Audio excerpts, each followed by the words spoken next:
Hi everybody, welcome to Right to the Top. I'm Adam. In today's video, I want to talk to you about idiomatic language. What is idiomatic language? Now, a lot of people think when they hear this word idiomatic, they automatically think idioms, which is true. Idiomatic language includes idioms, but there are other aspects, there are other types of language that are idiomatic, and I'm going to show you what those are.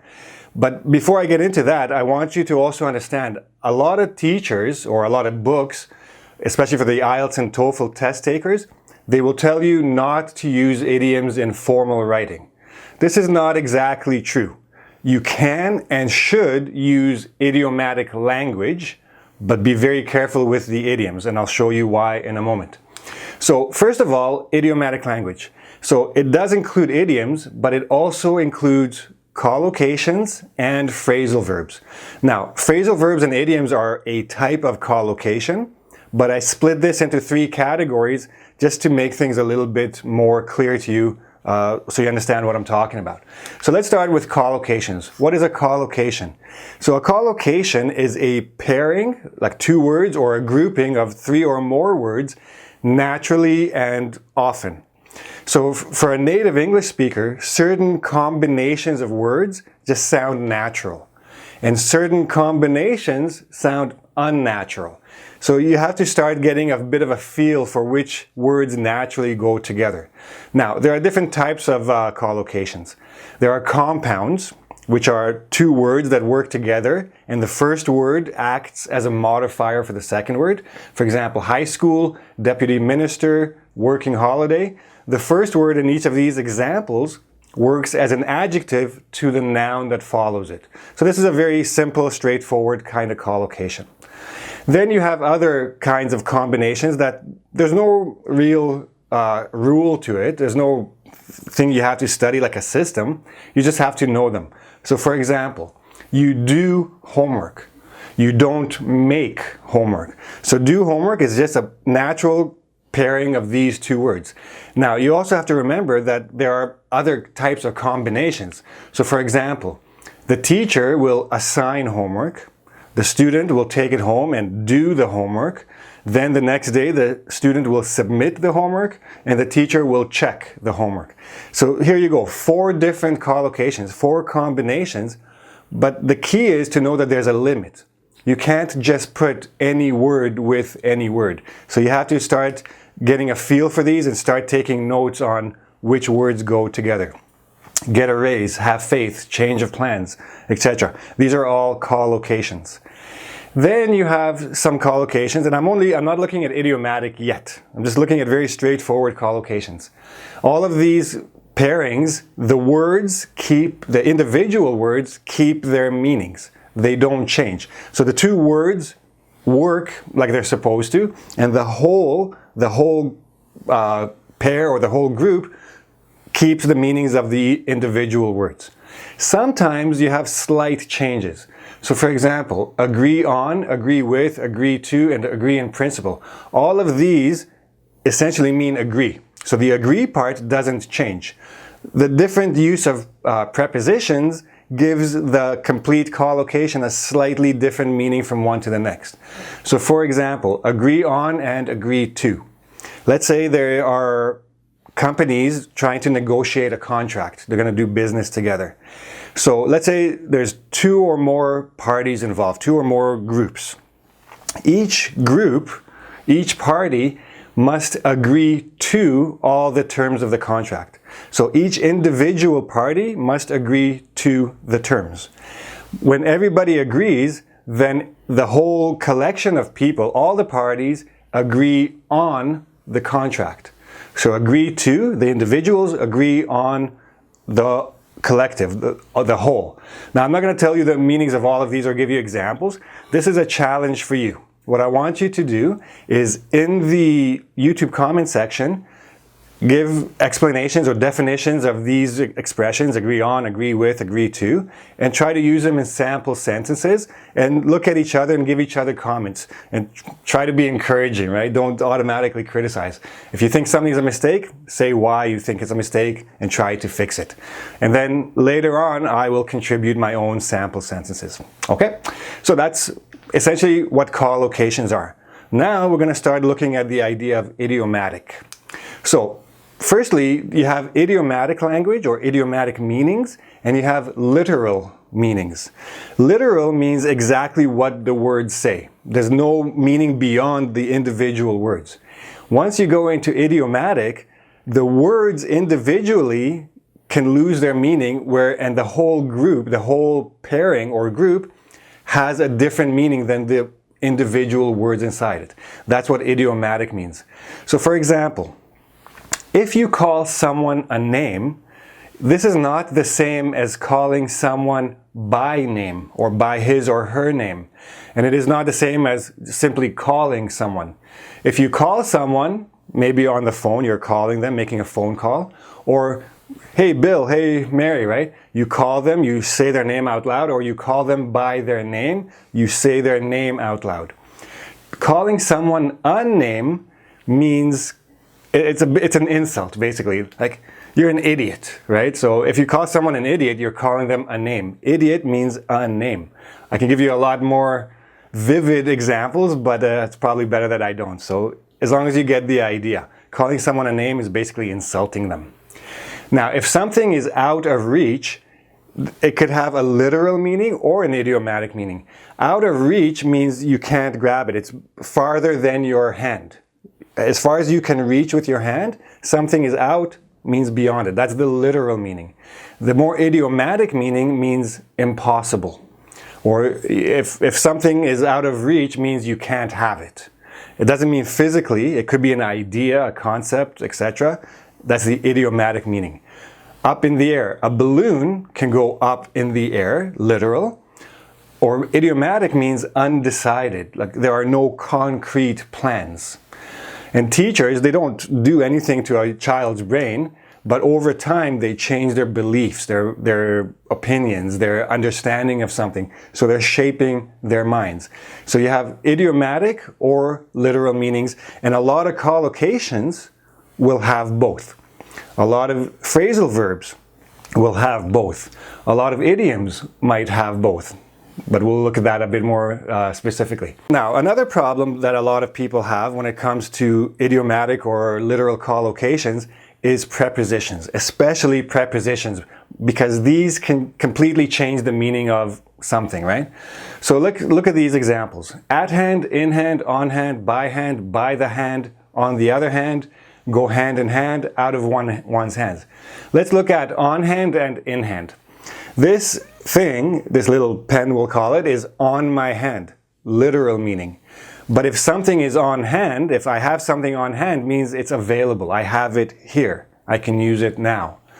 This thing is in my hand, literal meaning. But to have a situation in hand means to have it under control. You're in control of the situation. You can handle the problem. There's nothing to worry about. Okay?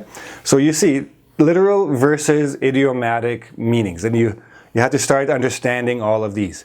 Now, if you want to know all the meanings of these particular examples, all the hand examples here, you can go to my Instagram page, and throughout the week I will give you the meanings and sample sentences of all of these particular collocations. Okay, so go check it out on my Instagram page. At the end of the video I'll give you the address there again.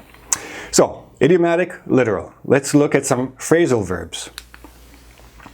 So, a little bit of a refresher. What is a phrasal verb? A phrasal verb is a combination of a verb and a preposition. And there are many of these in English. And I know some people love them, some people hate them. Think of it as vocabulary. You just have to study vocabulary. Study phrasal verbs as you would regular words, right? But keep in mind that most phrasal verbs have more than one meaning. And a lot of them have both a literal and an idiomatic meaning, and you should know both. So for example, hang on. So a painting hangs on a wall. This is a literal meaning. There's a string, there's a nail, and it's hanging, and it's on the wall. So that's a very literal. The more idiomatic meaning of hang on, and there are actually more than one, you can hang on means wait. Okay, hang on a second, I'll be right with you. Wait. If you don't give up, you're going to fight and try to stay with something or stay alive, if the case may be, then you're hanging on. You're hanging on to life. Or don't give up with this course. Just hang on for a little while longer and you'll start to understand it. So you're hanging on. If you hang on, someone's every word means you're following every word. So there you go. 3 different meanings for hang on. Put down, you can put something down on the floor, or you can insult someone or criticize someone is the idiomatic meaning. Stand by, you can stand, stand on your feet by next to a wall. Or you can stand by, wait until you get more information. Pitch in means throw something in something or contribute. Get over, you can get over a wall, climb over it, or you can not let something affect you badly and just forget about it and continue with your life or continue with what you're doing. All of these have both literal and idiomatic meanings. What you should do is keep a notebook. Whenever you hear or see or come across a new phrasal verb, look it up in the dictionary or online, get all the different meanings and try to use these in sentences. Very helpful. You're welcome to do it in the YouTube comment section. Write some sentences with these examples. Try to use the different meanings. See if you're using them correctly. Phrasal verbs. We're going to move on to idiomatic language. Sorry, to idioms. That's what I meant to say, idioms. Okay, so what are idioms? So they're a type of collocation where all the words together have a completely different meaning than the individual words in the phrase.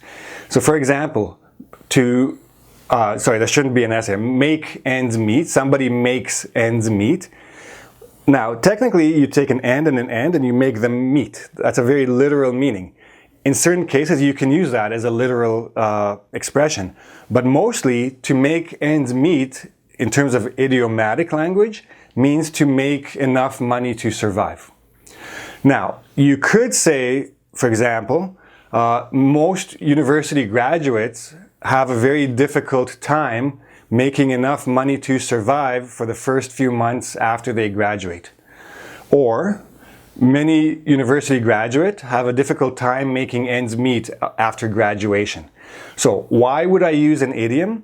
One reason is that first of all, it makes the sentence shorter. Shorter is generally better if you're getting the same message across. 2, it gives your writing a little bit more style, a little bit more life. It makes it less bland, less boring than if you just use standard words, right? So you have to be very careful. Now, all of these examples that I wrote here can be used in academic writing.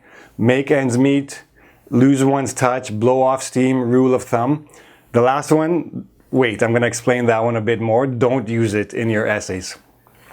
But all of these can and should be used in your essays if they're used appropriately. So to lose one's touch, again, if you're burned in a fire, hopefully not, but if you're burned in a fire, you might lose your sense of touch. You might not be able to feel anything. But that's not very common. The idiomatic meaning is lose your ability or lose your talent in doing something.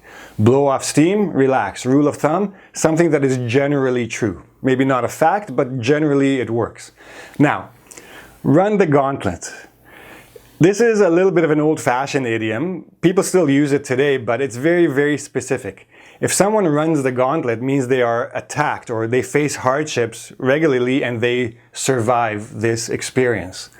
So for example, most veteran politicians have run the gauntlet at some point in their careers, have run the gauntlet of media scrutiny and public backlash at some point in their careers, right? Means they've gone through the hard time of being attacked by the media, being attacked by the public for something they did or a policy.